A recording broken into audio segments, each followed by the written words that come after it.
Sebelum ceritanya dimulai, silahkan tulis di kolom komentar dari daerah mana saja teman-teman yang menonton cerita ini. Jangan lupa like dan subscribe agar channel ini bisa semakin berkembang dan bisa mempersembahkan cerita yang lebih menarik lagi. Udara di lobi utama Hotel Brawijaya terasa dingin dan berat, dipenuhi aroma bunga lili yang mahal dan parfum dari berbagai merek ternama di dunia. Dari tempatku berdiri, gemerlap lampu kristal raksasa di langit-langit Grand Ballroom, tampak seperti gugusan bintang yang sengaja dicuri dari langit malam. Karpet merah tebal yang terhampar di bawah kakiku seolah menelan setiap suara langkah, menciptakan suasana yang agung dan sedikit menakutkan. Malam ini adalah perayaan ulang tahun pernikahan kelima kakak perempuanku, Karina, dengan suaminya, Rian Aditama. Sebuah perayaan yang lebih mirip penobatan seorang raja dan ratu daripada sekadar pesta pernikahan. Aku, Elara, merasa seperti sebutir pasir di tengah lautan permata. Gaun terusan berwarna biru gelap yang kukenakan, yang menurutku sudah cukup pantas, kini terasa seperti seragam orang biasa di tengah lautan sutra, satin, dan tuxedo rancangan desainer. Aku merapikan rambutku yang tergerai sederhana, merasa setiap pasang mata yang melirikku sedang melakukan penilaian cepat dan berakhir dengan kesimpulan yang sama. Aku tidak pantas berada di sini. Aku menarik napas dalam-dalam, mencoba menenangkan jantungku yang berdebar kencang. Ini adalah duniaku, namun sekaligus bukan. Sebuah sangkar emas yang kubangun untuk keluargaku, di mana aku sendiri tidak pernah diizinkan masuk sebagai pemiliknya, melainkan hanya sebagai pengunjung asing. Mataku menyapu seluruh ruangan. Di sudut kanan, sebuah orkestra mini memainkan musik klasik yang lembut, menjadi latar bagi denting gelas sampanye dan tawa renyah para tamu. Meja-meja bundar ditutupi taplak putih bersih, dihiasi rangkaian mawar impor dan peralatan makan perak yang berkilauan. Para pelayan berseragam hitam putih bergerak tanpa suara, mengisi ulang gelas yang kosong dan menyajikan hidangan pembuka yang tampak seperti karya seni. Semua ini, setiap detail kemewahan ini, adalah buah dari kerja kerasku. Ironisnya, tak seorang pun di ruangan ini tahu, termasuk keluargaku sendiri. Bagi mereka, semua ini adalah hasil dari kehebatan Rian, menantu emas keluarga kami. Aku melihat mereka di tengah ruangan, pusat dari segala perhatian. Karina tampak memukau dalam balutan gaun berwarna merah anggur yang memeluk tubuhnya dengan sempurna. Kalung berlian di lehernya berkilauan setiap kali ia bergerak, tertawa, atau menyapa tamunya. Dia adalah sang ratu, dan dia memainkan perannya dengan sangat baik. Di sampingnya, Rian berdiri dengan postur angkuh. Tuxedo hitamnya dijahit dengan sempurna, jam tangan mewah di pergelangan tangannya sesekali berkilat saat ia menjabat tangan para pebisnis berpengaruh. Wajahnya memancarkan kepuasan dan kebanggaan seorang pria yang merasa telah menaklukkan dunia. Dia adalah sang raja.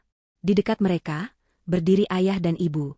Ayah mengenakan setelan jas terbaiknya, sementara ibu memakai kebaya modern yang elegan.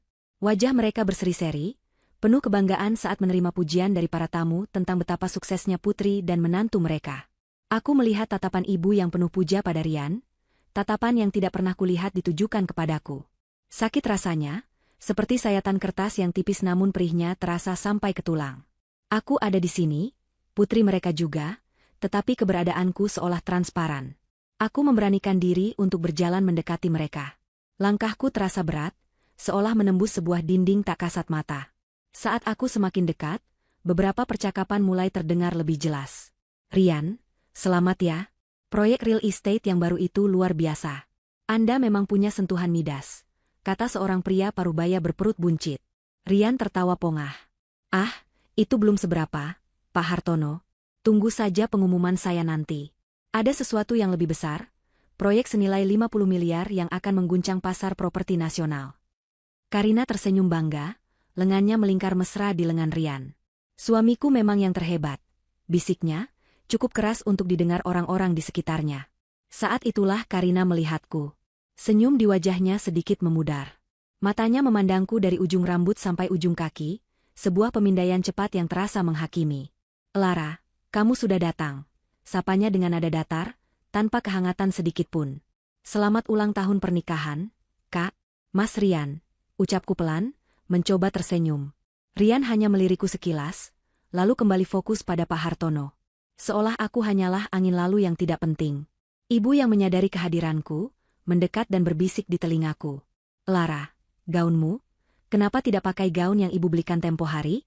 Gaun ini terlalu biasa untuk acara seperti ini. Aku hanya bisa tersenyum getir. Gaun yang ibu maksud dibeli menggunakan kartu kredit tambahan yang kuberikan padanya.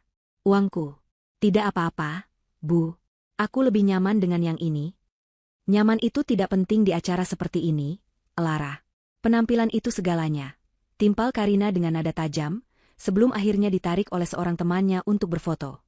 Aku ditinggalkan berdiri sendirian lagi. Ayah melihatku, memberiku senyum kecil yang canggung, lalu cepat-cepat memalingkan wajahnya seolah takut terlibat dalam percakapan yang lebih lama denganku. Selalu seperti ini. Sejak Rian masuk ke dalam keluarga kami 5 tahun lalu, membawa janji-janji kemewahan dan status sosial, posisiku perlahan tergeser. Dari seorang putri, menjadi kerabat jauh yang kehadirannya hanya ditoleransi. Mereka tidak tahu bahwa kemewahan yang dibawa Rian sebenarnya berasal dariku, dari perusahaan teknologi yang kubangun secara anonim, yang secara rutin menyuntikkan dana ke perusahaan Rian melalui serangkaian investasi rumit yang dirancang agar terlihat seperti datang dari investor asing. Aku melakukannya demi mereka. Aku ingin ayah dan ibu menikmati masa tua yang nyaman. Aku ingin Karina, kakak yang dulu selalu melindungiku saat kecil, mendapatkan kehidupan seperti putri raja yang selalu ia impikan. Aku pikir, dengan memberi mereka segalanya, aku akan mendapatkan cinta dan penghargaan mereka. Tapi aku salah. Semakin banyak yang kuberikan, semakin mereka tidak menganggapku ada. Uang dan status telah membutakan mereka, mengubah mereka menjadi orang-orang asing yang hanya peduli pada citra. Aku berjalan menjauh dari keramaian, menuju balkon yang sedikit lebih sepi. Udara malam Jakarta yang hangat menyambutku. Dari ketinggian lantai 25 ini, lampu-lampu kota tampak seperti permadani cahaya yang tak berujung. Indah, tapi terasa dingin dan jauh. Sama seperti keluargaku. Aku memegang pagar kaca yang dingin, menatap ke bawah dengan perasaan hampa. Malam ini seharusnya menjadi malam perayaan, tetapi bagiku, ini adalah malam penegasan. Penegasan bahwa di dunia mereka yang berkilauan, tidak ada tempat untukku. Aku adalah hantu di pesta mereka, sang penyandang dana rahasia yang dianggap tak lebih dari sekadar bayangan. Sebuah ironi yang begitu menyakitkan, dan aku tahu dalam hatiku, kesabaranku hampir mencapai batasnya. Setelah beberapa saat menenangkan diri di balkon, aku memutuskan untuk kembali masuk ke dalam. Perutku terasa kosong, dan aku pikir setidaknya aku bisa menikmati sedikit makanan yang telah kubayar mahal ini. Aku berjalan menuju salah satu meja prasmanan yang dipenuhi hidangan mewah, mulai dari salmon asap, kaviar, hingga daging sapi wagyu yang dipotong langsung oleh koki. Aku mengambil sebuah piring kecil, berniat mengambil beberapa potong sushi. Namun, baru saja aku hendak menjepit sepotong salmon maki, sebuah suara dingin menginterupsiku. Jangan hanya memikirkan perutmu sendiri. Aku menoleh. Rian berdiri di belakangku, tatapannya tajam dan penuh cemooh. Di tangannya ada segelas whisky mahal. Lihat sekelilingmu, Lara. Apa kamu tidak lihat para pelayan itu kewalahan? Tamu-tamu penting ayah dan ibu gelasnya kosong. Jangan hanya berdiri di situ seperti patung yang tidak berguna. Lakukan sesuatu. Aku tertegun, piring di tanganku terasa membeku. Maksudmu, Mas? Tanyaku dengan suara bergetar, tidak percaya dengan apa yang baru saja kudengar. Rian mendengus. Apa perlu kujelaskan lagi? Ambil nampan itu, bantu mereka sajikan minuman. Setidaknya kamu bisa sedikit berguna malam ini, daripada hanya membuat pemandangan jadi jelek dengan penampilanmu yang muram itu. Kata-katanya seperti tamparan keras di wajahku. Di hadapan beberapa tamu yang kebetulan berdiri di dekat kami, ia memerintahkanku seolah aku adalah salah satu staf hotel. Aku melihat sekeliling, mencari pertolongan. Mataku bertemu dengan mata Karina. Ia berdiri tak jauh dari kami, sedang berbincang dengan teman-teman sosialitanya. Ia melihat interaksi kami, ia mendengar setiap kata yang diucapkan suaminya. Tapi apa yang ia lakukan? Ia hanya tersenyum tipis, senyuman meremehkan yang seolah berkata, benar apa kata suamiku, kamu memang tidak berguna. Lalu ia berbalik, melanjutkan obrolannya seolah tidak ada apa-apa. Pandanganku beralih pada ibu dan ayah. Mereka juga melihatnya.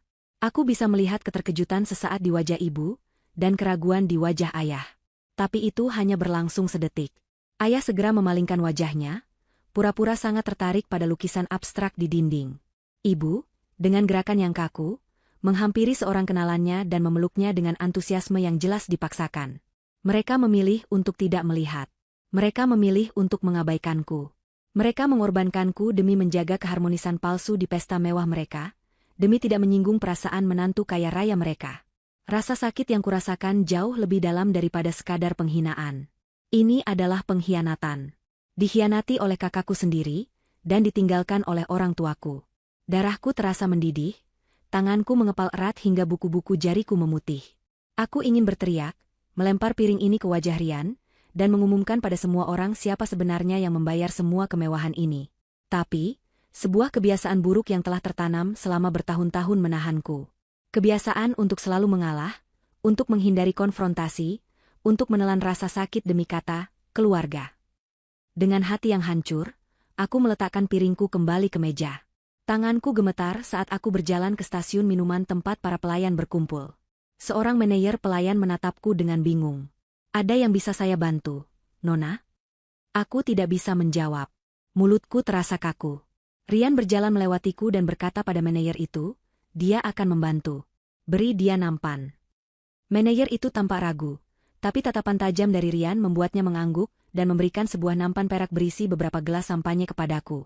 Nampan itu terasa sangat berat, bukan karena bebannya, tapi karena beban penghinaan yang menyertainya. Dengan langkah gontai, aku mulai berjalan di antara para tamu. Aku bukan lagi Lara. Aku adalah seorang pelayan di pestaku sendiri. Setiap langkah adalah siksaan. Aku bisa merasakan tatapan para tamu. Beberapa menatap dengan iba, yang lain dengan rasa ingin tahu, dan ada pula yang menatap dengan cemooh tersembunyi. Aku melewati meja tempat teman-teman Karina berkumpul.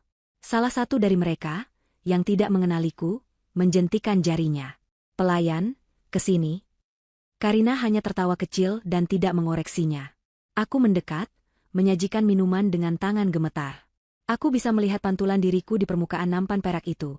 Seorang gadis dengan gaun sederhana dan wajah pucat, tampak menyedihkan dan kalah. Aku terus berkeliling, mengisi gelas, dan mengambil piring kotor. Aku melihat keluargaku dari kejauhan.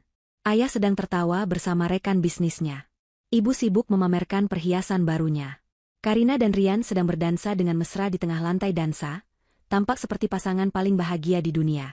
Mereka semua tertawa, mereka semua bersenang-senang, sementara aku, putri dan adik mereka, melayani mereka seperti seorang budak. Setiap senyum dan tawa mereka terasa seperti cambukan di punggungku. Setiap denting gelas yang mereka angkat terasa seperti lonceng kematian bagi harga diriku. Aku terus berkata pada diriku sendiri untuk bertahan.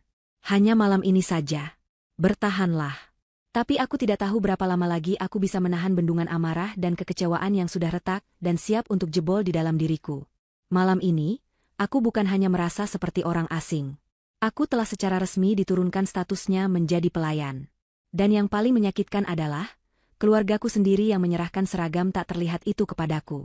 Aku masih memegang nampan kosong di tanganku, berdiri di sudut ruangan dekat dapur, ketika insiden itu terjadi. Aku melihatnya dengan jelas. Rian sedang merayu seorang investor potensial yang sangat penting, seorang pria tua bernama Pak Tirtayasa, yang dikenal sangat konservatif dan sulit diyakinkan.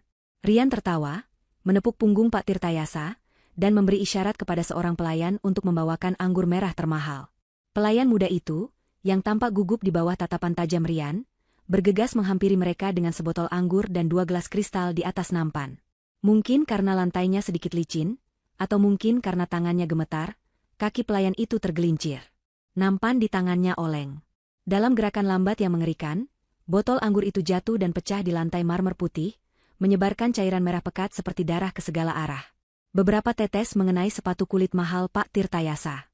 Keheningan melanda sudut ruangan itu seketika. Musik dari orkestra terasa menjauh. Wajah Rian yang tadinya penuh senyum palsu, kini mengeras menjadi topeng amarah yang mengerikan. Matanya menyala-nyala.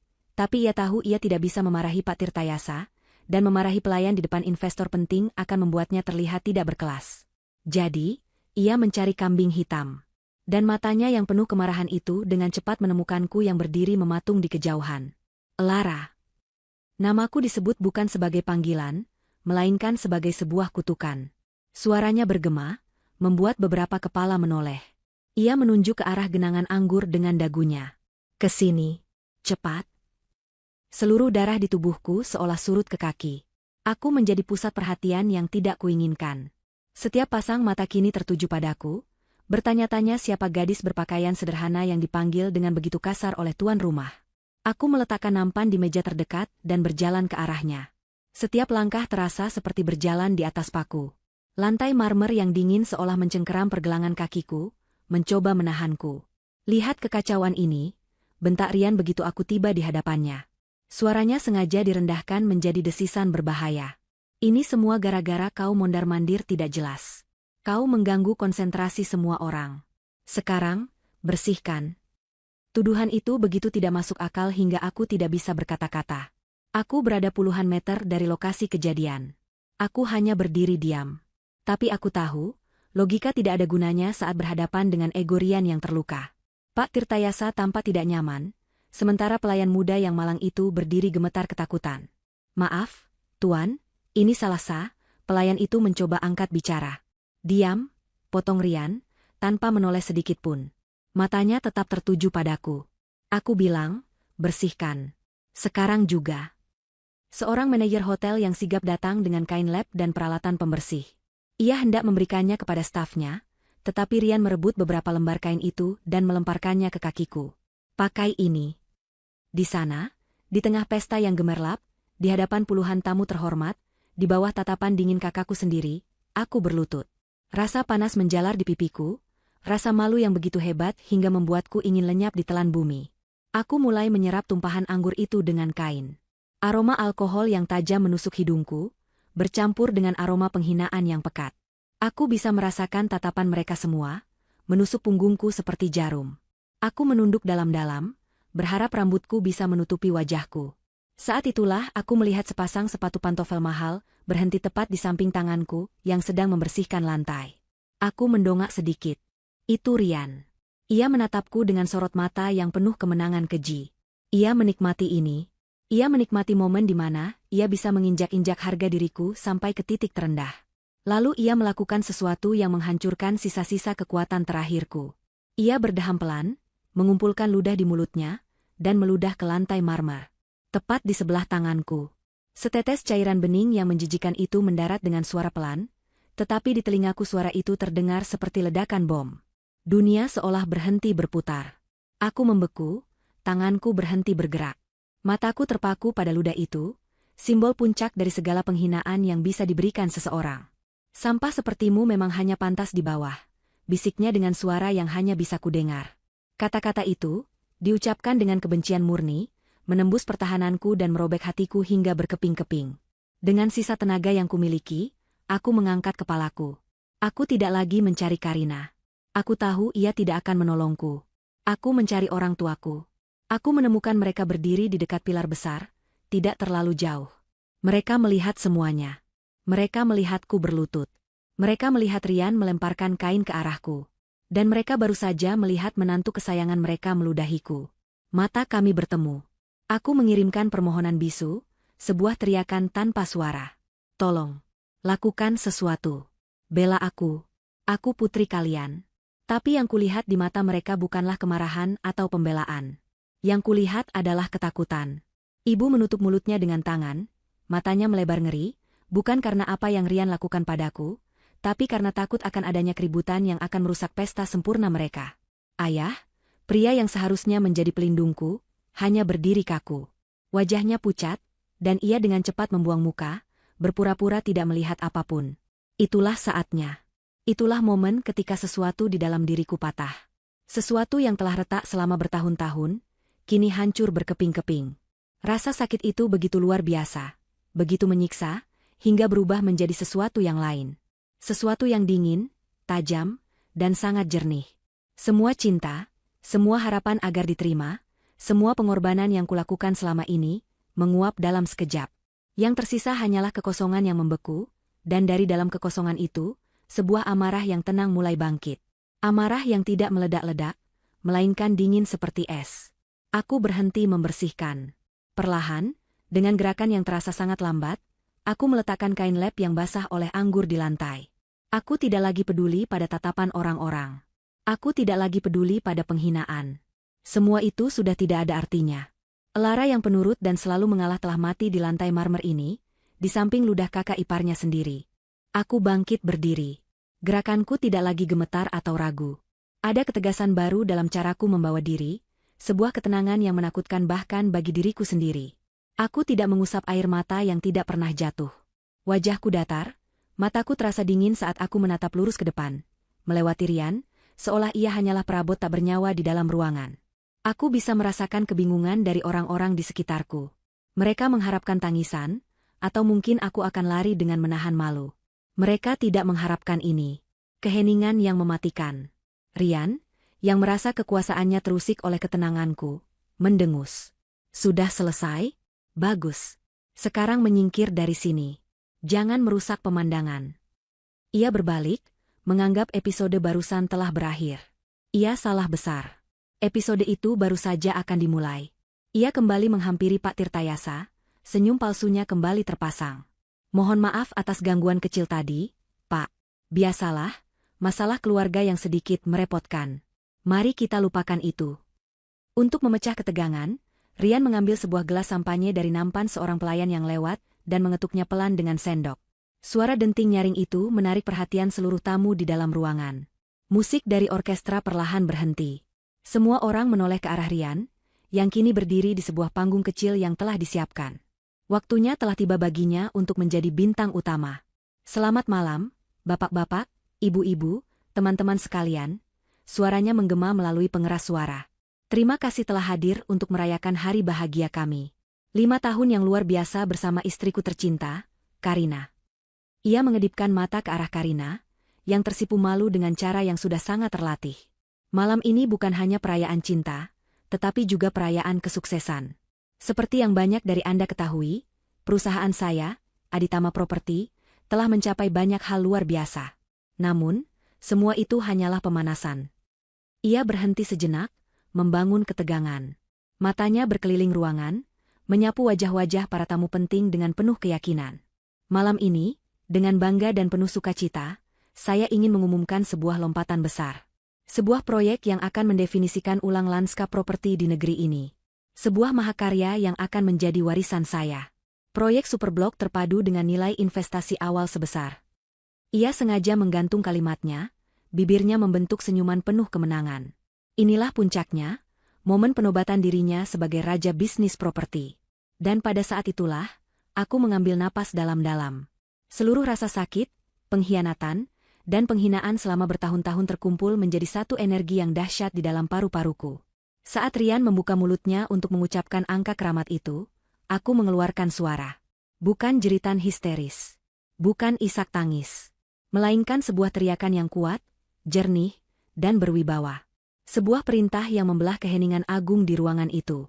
Batalkan bisnis 50 miliar itu. Suaraku, yang biasanya lembut dan jarang terdengar, kini terdengar seperti guntur.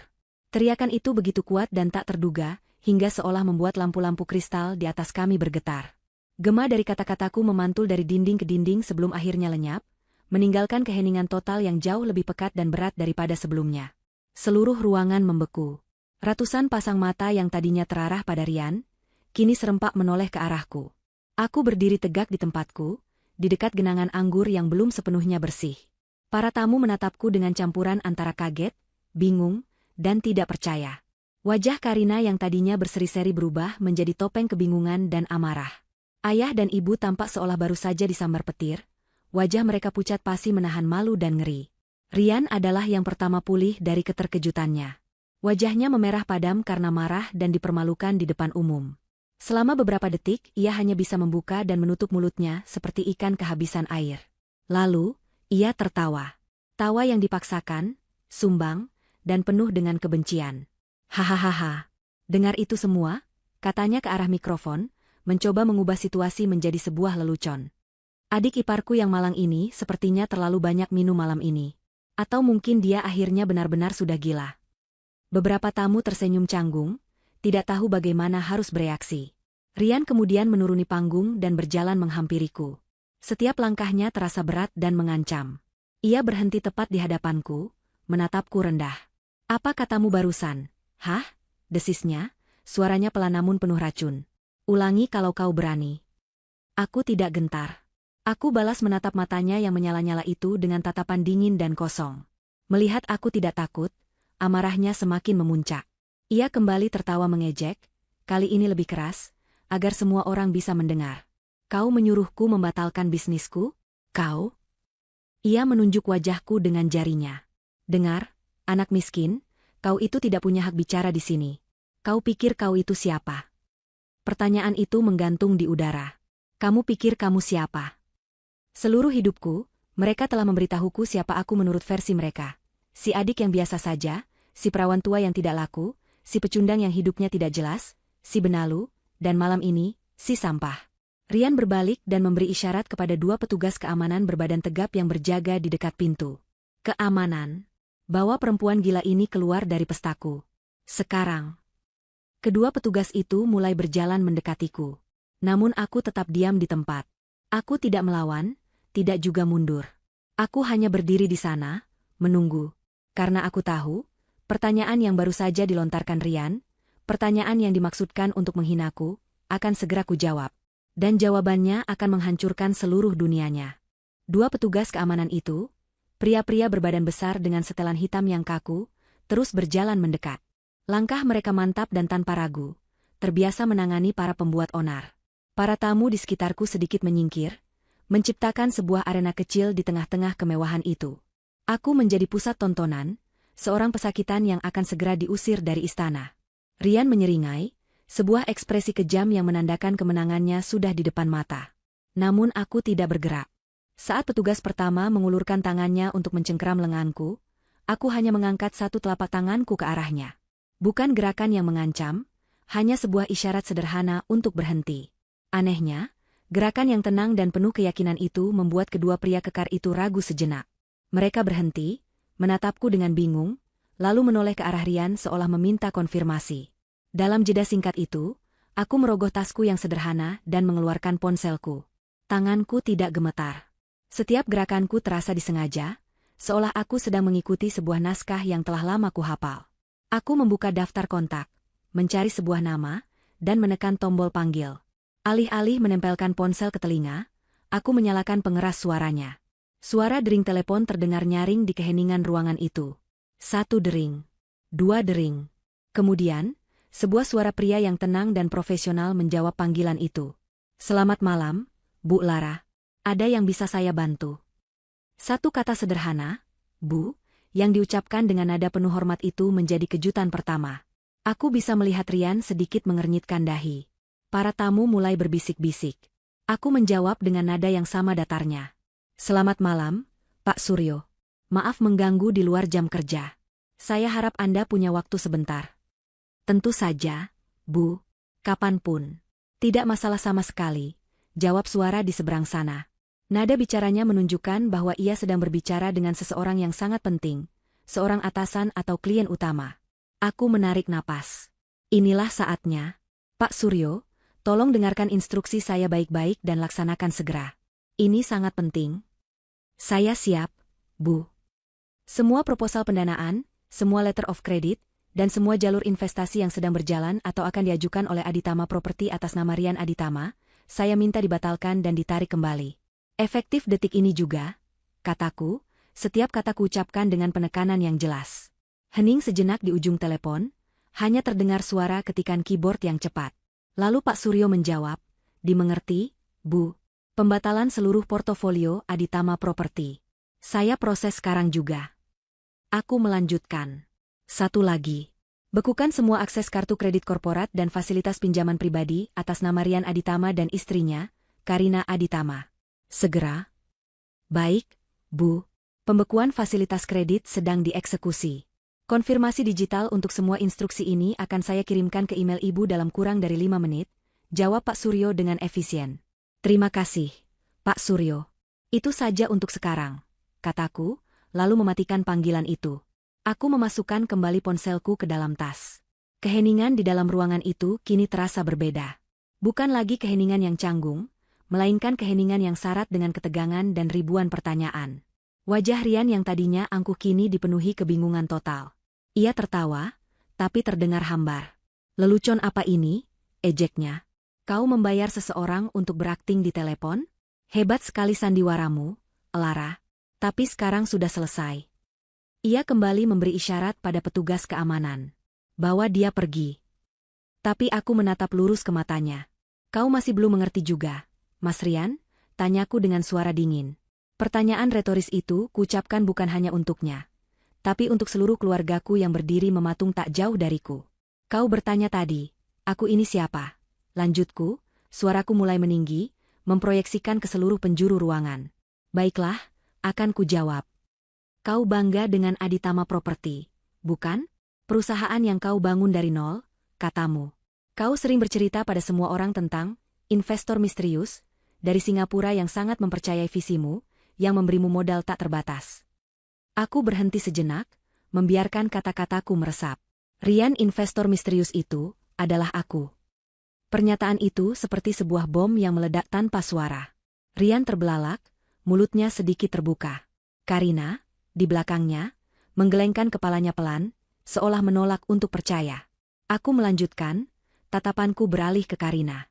Dan kau, Kak, kau sangat mencintai butik mewahmu, kan? Kau membanggakan bagaimana kau membangun bisnismu sendiri dengan sedikit bantuan dari suami hebatmu. Aku tersenyum getir. Setiap gaun rancangan desainer yang tergantung di sana, setiap tas kulit impor, bahkan sewa ruko di mall paling elit itu, semuanya lunas dibayar. Bukan oleh Rian, tapi olehku.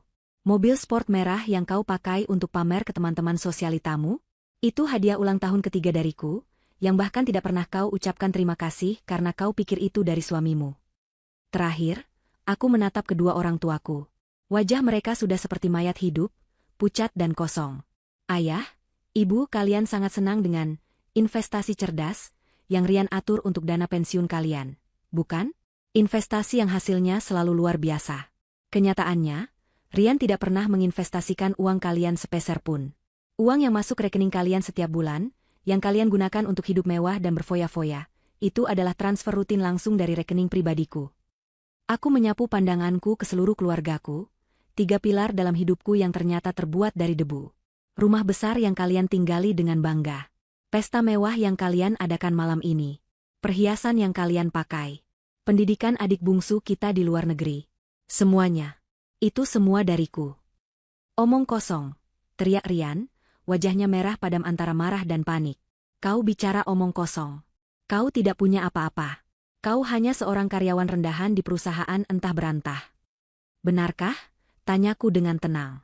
Perusahaan, entah berantah, itu bernama Cipta Teknologi Nusantara, sebuah perusahaan software yang kubangun dengan nama samaran. Perusahaan yang sama, yang melalui salah satu anak perusahaannya di bidang investasi, menjadi pemegang dana terbesar di Aditama Property. Aku menatapnya tajam. Jika kau masih tidak percaya, silahkan. Coba hubungi bankmu. Coba gunakan salah satu kartu kredit platinummu itu. Coba buka aplikasi perbankanmu dan lihat status proposal proyek 50 miliarmu itu sekarang. Tepat saat aku menyelesaikan kalimatku, sebuah getaran pelan terdengar. Ponsel di saku celana Rian bergetar. Lalu bergetar lagi, dan lagi. Rentetan notifikasi yang masuk tanpa henti. Rian masih berusaha mempertahankan topeng arogansinya. Ia mendengus, mencoba menunjukkan kepada semua orang bahwa ia tidak terpengaruh oleh gertakan konyolku. Lihat, telepon bisnis. Tidak seperti kau, hidupku ini penting. Ia mengeluarkan ponselnya dengan gerakan angkuh, seolah hendak menunjukkan betapa sibuknya ia. Namun, saat matanya menatap layar yang menyala, kesombongan di wajahnya mulai retak. Seringainya membeku, lalu perlahan luntur, digantikan oleh ekspresi kebingungan. Dahinya berkerut saat ia membaca notifikasi pertama. Lalu matanya melebar saat membaca yang kedua dan ketiga. Aku bisa membayangkan apa yang ia lihat. Rentetan email dan pesan singkat yang datang seperti air bah, masing-masing membawa kabar buruk. Subjek email yang kubayangkan muncul di layarnya, penting, pembatalan proposal pendanaan proyek Sentosa City. Lalu, peringatan, penangguhan fasilitas kredit Aditama Property. Dan yang paling menyakitkan, notifikasi, transaksi kartu kredit korporat Anda ditolak. Warna perlahan-lahan terkuras dari wajahnya. Dari rona merah karena marah, menjadi putih pucat seperti kertas. Tangannya yang memegang ponsel mulai gemetar.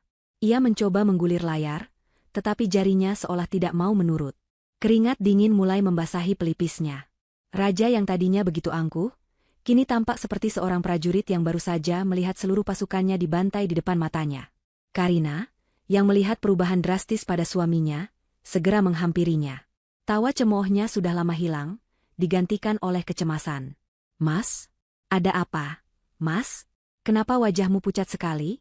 Tanyanya dengan suara bergetar. Rian tidak menjawab. Ia hanya terus menatap layar ponselnya, seolah melihat hantu. Ini pasti salah. Ini tidak mungkin. Karina berkata dengan panik. Ia mengeluarkan ponselnya sendiri. Aku akan buktikan kalau kau hanya mengarang cerita. Dengan tangan gemetar, ia membuka aplikasi belanja online dan mencoba membeli tas desainer termahal yang ada di sana, sebuah tindakan pembuktian yang putus asa. Beberapa detik kemudian, sebuah tulisan merah muncul di layarnya, pembayaran ditolak. Karina terkesiap. Ia mencobanya lagi. Ditolak. Lagi. Ditolak. Kepanikan kini menjalari wajahnya. Ia mencoba aplikasi perbankan, dan mendapati saldo rekening pribadinya yang biasanya berisi angka fantastis kini, hanya tersisa beberapa juta rupiah saja. Sisa gajinya sebagai direktur fiktif di butiknya sendiri. Di sisi lain, ponsel ayah dan ibu juga berbunyi. Sebuah pesan dari bank mereka, menginformasikan bahwa rekening investasi mereka telah dibekukan karena adanya aktivitas mencurigakan atas permintaan dari sumber dana utama. Realita itu menghantam mereka semua sekaligus, seperti sebuah tsunami finansial yang tak terhindarkan. Melihat mereka semua hancur dalam kebingungan dan teror, aku akhirnya angkat bicara lagi. Suaraku tidak lagi dingin, tetapi dipenuhi oleh kepedihan bertahun-tahun yang akhirnya menemukan jalan keluar. Aku melakukan semua ini untuk kalian, kataku pelan, namun setiap kata bergema di ruangan yang sunyi senyap itu. Aku bekerja siang dan malam, mengorbankan masa mudaku, membangun perusahaan dari nol, hanya agar kalian bisa hidup dengan nyaman. Agar kalian tidak perlu lagi merasakan kesulitan yang pernah kita alami dulu. Aku menatap Rian yang kini terlihat lunglai. Aku memberimu modal, Mas. Aku memberimu kerajaan. Bukan karena kau seorang pebisnis jenius, tapi karena aku ingin melihat kakakku bahagia menikah dengan pria yang ia cintai, pria yang bisa memberikannya segalanya. Aku membiarkanmu mengambil semua pujian, karena aku pikir kebahagiaan mereka adalah kebahagiaanku juga. Lalu aku menatap orang tuaku. Aku memberi kalian status sosial, ayah, ibu. Agar kalian bisa bangga di depan teman-teman kalian. Agar kalian bisa menikmati masa tua tanpa rasa khawatir.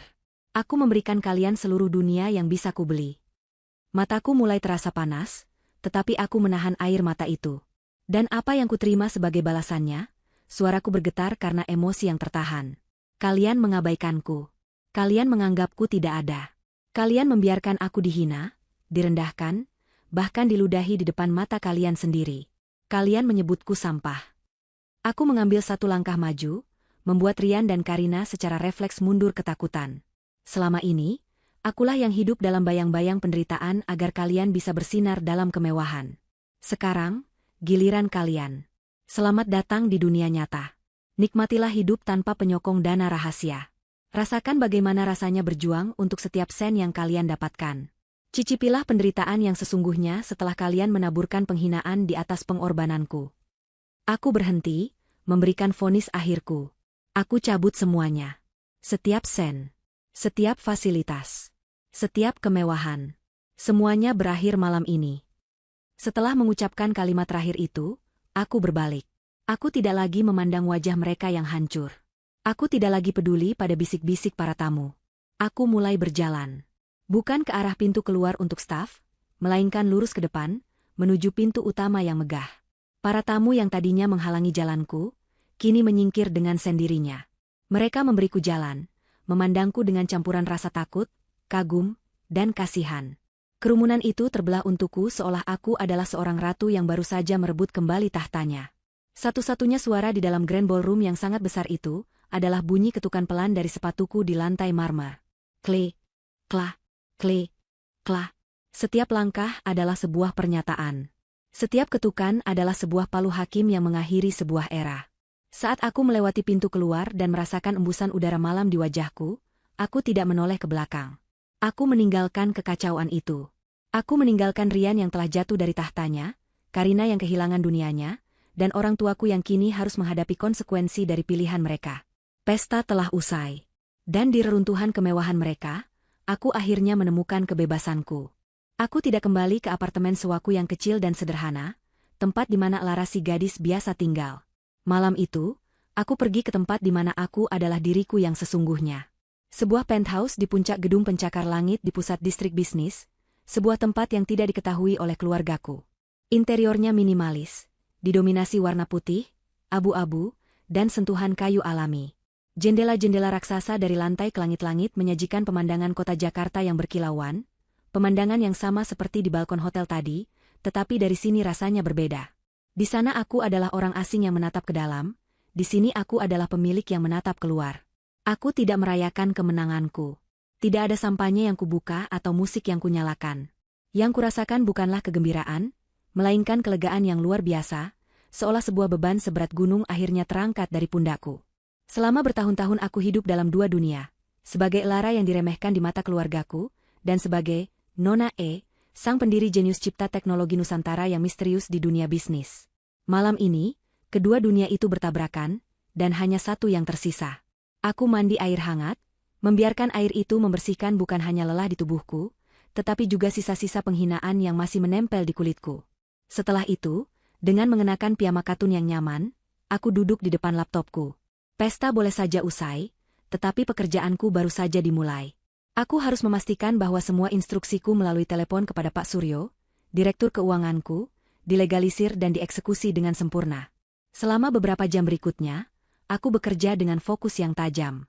Aku mengirim email kepada tim hukumku, memberikan instruksi untuk memulai proses pengambil alihan aset atas nama Rian yang dijaminkan pada perusahaanku. Aku menandatangani dokumen digital untuk secara resmi menarik semua garis kredit. Aku menghubungi Dewan Direksi anak perusahaanku di Singapura, menjelaskan situasi dan memastikan transisi berjalan mulus, tanpa merusak portofolio investasi lainnya. Inilah diriku yang sebenarnya. Bukan gadis canggung yang tidak tahu harus berbuat apa, melainkan seorang pemimpin yang tegas dan teliti. Kekuatan sejatiku bukanlah pada uang, melainkan pada otak dan kemampuanku untuk membangun semua ini dari nol. Saat fajar mulai menyingsing, mewarnai langit Jakarta dengan semburat jingga, pekerjaanku selesai. Aku mematikan laptop dan menatap ponselku yang tergeletak di meja. Layarnya menyala, menunjukkan 37 panggilan tak terjawab dan lebih dari 50 pesan. Semuanya dari ibu, ayah, dan Karina. Aku tahu apa isinya tanpa perlu membacanya. Bukan permintaan maaf, melainkan rentetan kepanikan, tuduhan, dan permohonan yang egois. Aku tidak merasakan dorongan sedikitpun untuk menjawab. Keheninganku adalah benteng pertahananku yang baru. Aku membisukan notifikasi dari mereka, dan akhirnya merebahkan diri di tempat tidur. Untuk pertama kalinya setelah bertahun-tahun, aku tidur tanpa merasakan beban di dadaku. Sementara aku terlelap dalam tidur yang damai, di rumah mewah yang sebentar lagi bukan lagi milik mereka, badai yang sesungguhnya baru saja dimulai. Mereka tidak tidur semalaman. Setelah para tamu terakhir pergi dengan tergesa-gesa sambil berbisik-bisik, dan para staf hotel membereskan sisa-sisa pesta yang hancur, rumah itu terasa sunyi mencekam. Rian, Karina, ayah, dan ibu duduk di ruang keluarga yang megah, dikelilingi oleh kemewahan yang kini terasa seperti properti panggung yang siap dibongkar. Panggilan telepon pertama datang tepat pukul 7 pagi. Itu adalah manajer bank pribadi Rian. Pria yang biasanya menyapanya dengan panggilan, Pak Dirut, yang penuh hormat, kini berbicara dengan nada yang dingin dan formal. Ia menginformasikan bahwa seluruh fasilitas kredit Rian, baik korporat maupun pribadi, telah dibekukan atas permintaan penjamin utama investasinya. Ketika Rian mencoba membantah dan berteriak, sang manajer hanya menjawab dengan tenang, "Mohon maaf, Pak Rian. Keputusan ini final. Tangan kami terikat." Setelah itu, telepon seolah tak berhenti berdering. Panggilan dari para pemasok proyek yang menanyakan status pembayaran. Panggilan dari mitra bisnis yang menuntut penjelasan. Reputasi Rian yang dibangun di atas pondasi uangku, hancur dalam hitungan jam. Kepanikan Rian berubah menjadi kemarahan yang meledak-ledak. Ia membanting sebuah vas porselen mahal ke lantai, pecahan-pecahannya berhamburan seperti impiannya yang hancur. "Ini semua salah adikmu," teriaknya pada Karina. "Ular berbisa itu. Kenapa kalian tidak pernah memberitahuku dia punya sesuatu? Kenapa kalian biarkan dia tumbuh jadi monster seperti itu?" Karina, yang matanya bengkak karena menangis semalaman, balas berteriak. "Bagaimana kami bisa tahu? Dia tidak pernah menunjukkan apa-apa. Dia selalu terlihat seperti pecundang. Ini salahmu. Kenapa kau harus menghinanya sampai seperti itu? Kenapa kau meludahinya? Kau yang membangunkan iblis di dalam dirinya." Di tengah pertengkaran sengit mereka, bel pintu berbunyi. Seorang kurir berseragam menyerahkan sebuah amplop coklat besar yang disegel secara resmi. Dengan tangan gemetar, ayah membukanya. Di dalamnya ada beberapa lembar dokumen hukum, dengan kop surat dari sebuah firma hukum ternama. Isinya adalah surat pemberitahuan resmi. Sebagai pemilik sah dari properti tersebut, perusahaanku memberikan waktu 30 hari bagi keluarga Aditama untuk mengosongkan rumah. Surat itu adalah vonis mati. Rumah ini, simbol status dan kebanggaan mereka, akan direnggut dari mereka. Ibu jatuh terduduk di sofa, tangisnya pecah. Ayah hanya bisa menatap kosong ke dinding, wajahnya abu-abu karena syok. Saat itulah ibu mulai mencoba menghubungiku lagi dengan putus asa. Ia meninggalkan serangkaian pesan suara, masing-masing lebih panik dari sebelumnya. "Elara, anakku, angkat teleponnya, nak. Ibu mohon. Kau tidak serius, kan? Ini semua hanya lelucon, kan?" Suaranya berubah menjadi rengekan. "Bagaimana kau bisa melakukan ini pada ibumu sendiri? Ayahmu bisa kena serangan jantung karena stres. Kau mau jadi anak durhaka." Lalu berubah lagi menjadi perintah. "Hentikan semua ini, Elara. Sekarang juga. Kita bisa bicarakan ini baik-baik sebagai keluarga. Kembalikan semuanya seperti semula." Tidak ada satu kata maaf pun dalam rentetan pesannya. Tidak ada pengakuan atas kesalahan mereka. Hanya ada ketakutan akan kehilangan kemewahan dan upaya manipulasi dengan menggunakan statusnya sebagai seorang ibu. Mendengarkan rekaman pesan itu di kemudian hari, aku tahu keputusanku sudah benar. Mereka tidak menyesali perbuatan mereka. Mereka hanya menyesali konsekuensinya. Badai telah berlalu untukku, tetapi bagi mereka, hujan deras baru saja akan dimulai. 30 hari berlalu secepat kilat bagi keluarga yang sedang panik, dan terlalu lambat bagi keluarga yang sedang menderita. Waktu yang diberikan oleh firma hukumku bukanlah gertakan. Tepat pada hari ke-31, beberapa pria berbadan tegap datang bersama perwakilan hukum untuk memastikan rumah itu dikosongkan. Tidak ada lagi negosiasi. Era kemewahan telah berakhir. Proses pindahan itu sendiri adalah sebuah parade kehancuran. Tidak ada lagi tim pengepakan profesional yang dengan hati-hati membungkus setiap barang antik. Yang ada hanyalah Rian, Karina, dan kedua orang tuaku yang dengan panik memasukkan apapun yang bisa mereka selamatkan ke dalam kardus-kardus bekas. Mereka segera menyadari kenyataan pahit lainnya. Sebagian besar perabotan mewah, lukisan, dan barang-barang elektronik di rumah itu adalah aset yang terdaftar atas nama perusahaan, bukan milik pribadi mereka. Mereka hanya diizinkan membawa pakaian, beberapa perhiasan pribadi, dan barang-barang sentimental yang tidak memiliki nilai jual tinggi. Rian terpaksa menjual mobil sportnya dan mobil mewah Karina dengan harga sangat murah, hanya untuk mendapatkan uang tunai agar bisa menyewa tempat tinggal dan bertahan hidup. Uang hasil penjualan itu terasa seperti debu dibandingkan dengan kekayaan yang biasa mereka kelola. Mereka pindah ke sebuah rumah kontrakan kecil di daerah pinggiran kota, sebuah tempat yang dulu sering mereka cibir saat melewatinya. Rumah dengan 3 kamar sempit, cat dinding yang mulai mengelupas di beberapa tempat, dan pagar besi yang sedikit berkarat. Dari jendela dapur, pemandangannya bukan lagi taman pribadi yang asri, melainkan tembok rumah tetangga yang berjamur. Kehidupan baru mereka adalah serangkaian kejutan yang tidak menyenangkan. Rian, pria yang dulu biasa memimpin rapat dewan direksi, kini harus belajar cara mengganti tabung gas yang habis. Karina, wanita yang dulu menghabiskan sore harinya di spa dan salon, kini harus berdebat dengan tukang sayur di pasar tradisional mengenai harga cabai. Ibu, yang terbiasa memerintah asisten rumah tangga, kini harus menghadapi tumpukan piring kotor dan cucian yang menggunung.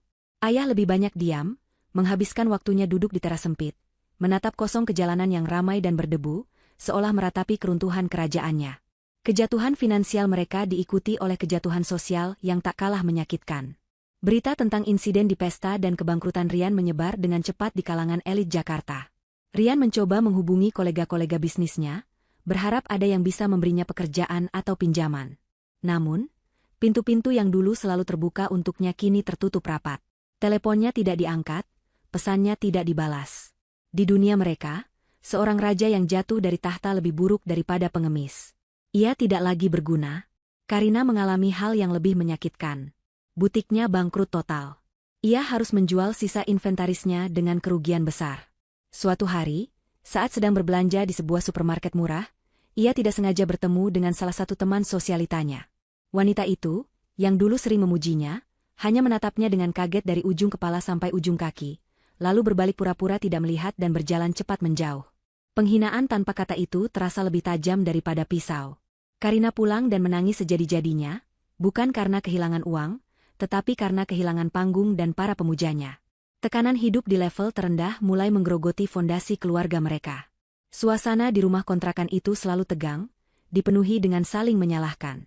"Kalau saja kau tidak sombong dan bisa menjaga mulutmu malam itu, kita tidak akan seperti ini," teriak Karina pada Rian di suatu malam saat makan malam hanya dengan nasi dan telur dadar.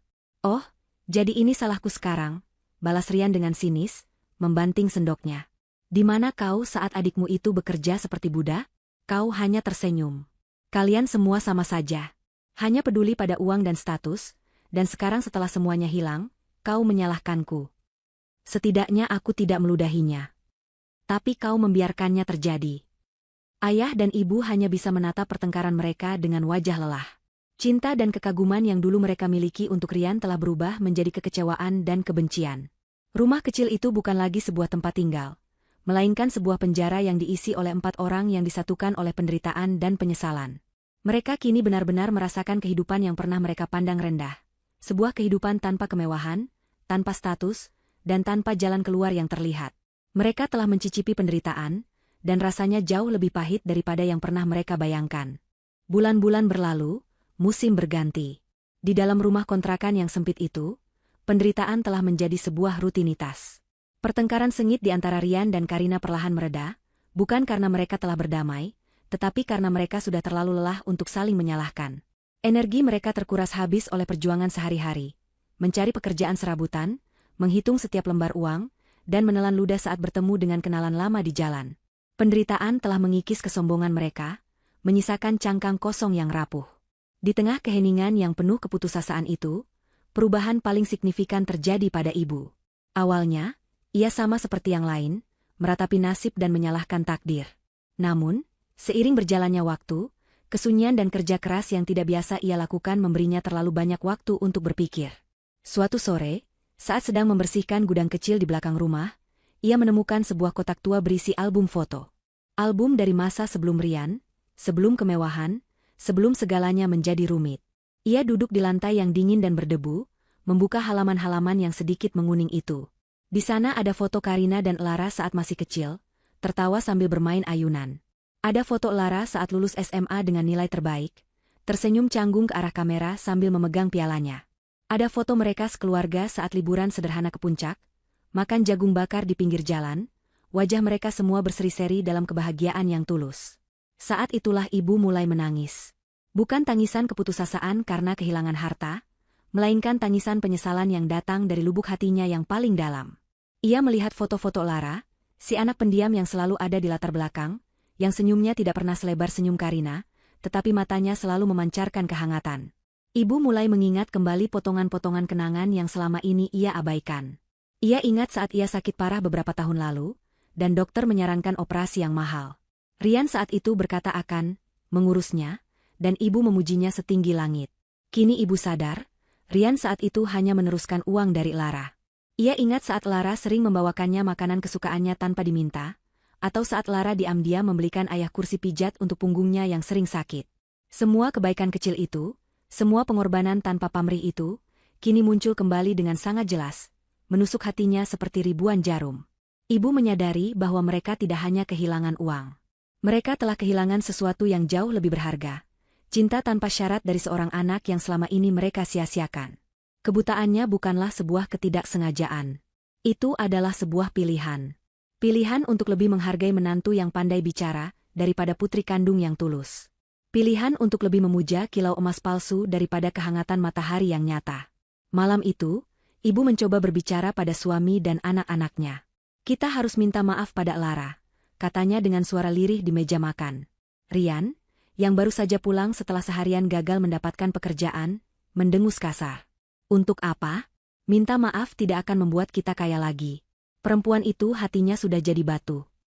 Dia tidak akan pernah memaafkan kita, timpal Karina dengan tatapan kosong. Aku mengenalnya. Kalau dia sudah memutuskan sesuatu, itu akan selamanya. Ayah hanya diam, mengaduk-aduk nasinya tanpa selera. Ia terlalu malu dan terlalu hancur untuk mengakui kesalahannya. Ibu menatap mereka satu persatu. Ia melihat bahwa mereka masih terperangkap dalam kepahitan dan penyesalan yang egois. Mereka menyesali apa yang menimpa mereka, bukan apa yang telah mereka perbuat. Saat itu, ibu tahu ia harus melakukannya sendirian. Ia tidak menelepon. Ia tahu Lara tidak akan menjawab. Ia juga tidak mengirim pesan singkat yang bisa dengan mudah diabaikan. Dengan tangan yang sedikit gemetar, ia meminjam ponsel pintar tetangganya, membuka aplikasi perekam suara, dan mulai berbicara. Ia mencurahkan semua yang ada di hatinya. Lara ini ibu, suaranya serak menahan tangis. Ibu tahu. Ibu tahu kau mungkin tidak akan mau mendengar suara ibu lagi. Tapi ibu mohon, dengarkan sebentar saja. Nak, ibu minta maaf. Sungguh, dari dasar hati ibu yang paling dalam. Maafkan ibu, karena ibu diam saja saat kau dihina. Maafkan ibu karena membiarkan kau diperlakukan seperti itu. Seharusnya ibu membelamu. Seharusnya ibu melindungimu. Seperti seorang ibu seharusnya melindungi anaknya. Tapi ibu gagal. Ibu gagal total. Ibu dibutakan oleh kemewahan, Nak. Ibu malu mengakuinya, tapi itulah kebenarannya. Ibu lebih takut kehilangan status daripada kehilangan harga diri putri ibu sendiri. Dan sekarang ibu sadar, betapa bodohnya ibu. Betapa mengerikannya perbuatan ibu. Ibu tidak menelepon untuk meminta uangmu kembali. Ibu tidak meminta rumah atau mobil. Ibu bersumpah. Ibu hanya ingin minta maaf. Ibu rindu padamu, Nak. Ibu rindu pada putri ibu yang baik hati. Kalau kau bersedia, suatu hari nanti, berilah ibu kesempatan untuk minta maaf secara langsung. Kalaupun tidak, ibu mengerti. Ibu hanya ingin kau tahu bahwa ibumu ini akhirnya sadar dan menyesal. Sangat menyesal. Ia mengakhiri rekaman itu dan mengirimkannya ke nomor Lara. Setelah itu, ia merasa sedikit lebih ringan, meskipun ia tahu permintaan maaf itu mungkin tidak akan mengubah apa-apa. Di penthouse-nya, ratusan kilometer dari rumah kontrakan itu, aku sedang meninjau laporan kuartalan perusahaanku. Sebuah notifikasi pesan suara muncul di layarku. Dari ibu. Aku ragu sejenak. Tanganku terangkat untuk menghapusnya, seperti yang biasa kulakukan. Tetapi kali ini, sesuatu menahanku. Aku menekan tombol, putar. Aku mendengarkan seluruh rekaman itu dalam diam. Setiap kata, setiap isak tangis, setiap getaran dalam suara ibuku, masuk dan mengendap di dalam hatiku. Itu adalah permintaan maaf yang selama ini kuimpikan. Tulus, tanpa pamrih, dan penuh penyesalan. Aku merasakan mataku memanas. Setetes air mata jatuh ke pipiku. Namun, air mata itu bukan pertanda bahwa aku siap untuk kembali. Luka yang mereka goreskan terlalu dalam, membentuk jaringan parut yang tebal di hatiku. Permintaan maaf ini mungkin bisa menjadi salep, tetapi tidak bisa menghilangkan bekas lukanya dalam semalam. Aku mematikan ponselku. Aku menerima permintaan maafnya, jauh di dalam hatiku. Tapi aku juga tahu, aku masih butuh waktu. Waktu untuk menyembuhkan diriku sendiri sepenuhnya, sebelum aku bisa memikirkan untuk menyembuhkan hubungan yang telah hancur itu. Pintu maafku tidak tertutup selamanya. Tapi untuk saat ini, aku memilih untuk tetap menjaganya tetap tertutup rapat. 1 tahun berlalu sejak malam pesta yang mengubah segalanya. 1 tahun sejak aku berjalan keluar dari sangkar emasku dan menghirup udara kebebasan untuk pertama kalinya. Hidupku telah berubah secara drastis, dengan cara yang tidak pernah kubayangkan sebelumnya.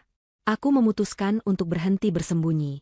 Nama, Nona E, yang misterius akhirnya memiliki wajah. Langkah pertamaku adalah tampil di depan publik dalam sebuah wawancara eksklusif dengan majalah bisnis paling bergengsi di Asia. Aku menceritakan kisahku, tentu saja dengan versi yang lebih bijaksana. Aku menceritakan tentang bagaimana aku membangun cipta teknologi Nusantara dari sebuah ide di kamar kosku, tentang perjuangan sebagai perempuan di industri yang didominasi laki-laki, dan tentang visiku untuk masa depan teknologi di Indonesia. Aku tidak menyebutkan keluargaku atau drama pribadi yang terjadi. Kisah inspiratifku sebagai seorang CEO muda yang jenius dan rendah hati menjadi berita utama di mana-mana. Aku bukan lagi hantu di balik layar, aku adalah seorang kekuatan yang nyata dan diakui. Dengan kekuatan baruku itu, aku bertekad untuk melakukan sesuatu yang lebih bermakna daripada sekadar mengumpulkan kekayaan. Aku mendirikan Yayasan Pelita Lara, sebuah organisasi nirlaba yang bertujuan untuk memberikan beasiswa dan modal awal bagi perempuan-perempuan muda berbakat di bidang sains dan teknologi. Aku ingin memastikan bahwa gadis-gadis lain yang memiliki mimpi sepertiku tidak perlu bersembunyi atau merasa tidak berharga. Aku ingin mereka bersinar dengan terang. Aku sering mengunjungi proyek-proyek yayasanku. Melihat wajah-wajah penuh semangat dari para mahasiswi yang menerima beasiswa, atau para pengusaha rintisan yang mempresentasikan ide-ide brilian mereka, memberiku kebahagiaan yang jauh lebih besar daripada yang pernah diberikan oleh kemewahan apapun. Disinilah aku menemukan tujuanku. Bukan sebagai penyandang dana rahasia untuk keluarga yang tidak tahu berterima kasih, tetapi sebagai mercusuar bagi generasi baru. Aku juga membangun keluarga baruku sendiri. Bukan keluarga sedarah, melainkan keluarga yang terbentuk dari rasa saling menghargai dan ketulusan. Ada Pak Suryo, direktur keuanganku yang setia, yang kini menjadi figur ayah dan mentor bagiku. Ada Sarah, kepala tim programmerku yang cerdas dan lucu, yang menjadi sahabat terdekatku. Ada juga beberapa teman dari komunitas bisnis dan sosial yang menghargaiku karena ide-ideku, bukan karena saldo rekeningku. Kami sering makan malam bersama, bukan di restoran bintang 5, tetapi di warung sate favorit kami, tertawa lepas membicarakan hal-hal konyol. Aku belajar bahwa kehangatan sejati tidak datang dari perapian di rumah mewah, tetapi dari tawa tulus orang-orang yang benar-benar peduli padamu. Terkadang, berita tentang keluarga lamaku sampai ke telingaku secara tidak sengaja. Aku dengar dari seorang kenalan lama, bahwa ayah sekarang bekerja sebagai petugas keamanan di sebuah kompleks perumahan. Karina, setelah beberapa kali gagal mencari pekerjaan kantoran, kini menjadi kasir di sebuah toko kelontong. Dan Rian, tidak ada yang tahu pasti. Kabar terakhir mengatakan ia pergi dari Jakarta, menanggung malu dan utang yang menumpuk. Aku tidak merasakan kepuasan saat mendengar berita itu. Hanya ada rasa sedih yang samar, sebuah duka atas keluarga yang seharusnya bisa kumiliki. Aku telah memaafkan mereka, bukan untuk mereka, tetapi untuk diriku sendiri. Memaafkan adalah caraku melepaskan jangkar terakhir yang mengikatku ke masa lalu. Pagi ini, tepat 1 tahun setelah malam itu, aku terbangun di penthouseku. Sinar matahari pagi menerobos masuk melalui jendela kaca, memandikan seluruh ruangan dengan cahaya keemasan. Aku membuat secangkir teh hangat dan berjalan ke balkon, menatap kota yang mulai menggeliat di bawah sana. Aku tidak lagi memikirkan rasa sakit dari ludah Rian, atau keheningan orang tuaku. Semua itu terasa seperti terjadi di kehidupan orang lain. Pikiranku kini dipenuhi oleh hal-hal lain. Rapat penting jam 10 pagi nanti untuk meluncurkan produk baru. Kunjungan ke panti asuhan yang didanai yayasanku sore ini. Rencana makan malam bersama Sarah dan teman-teman untuk merayakan proyeknya yang berhasil. Hidupku penuh. Hidupku utuh. Hidupku adalah milikku seutuhnya.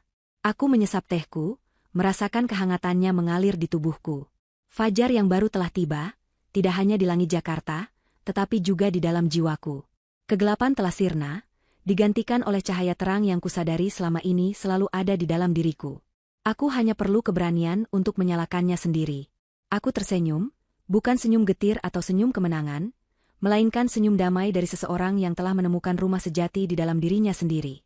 Hari yang baru telah dimulai, dan aku siap untuk menyambutnya. Siap untuk menyambutnya. Siap untuk menyambutnya. Siap untuk menyambutnya. Siap untuk menyambutnya.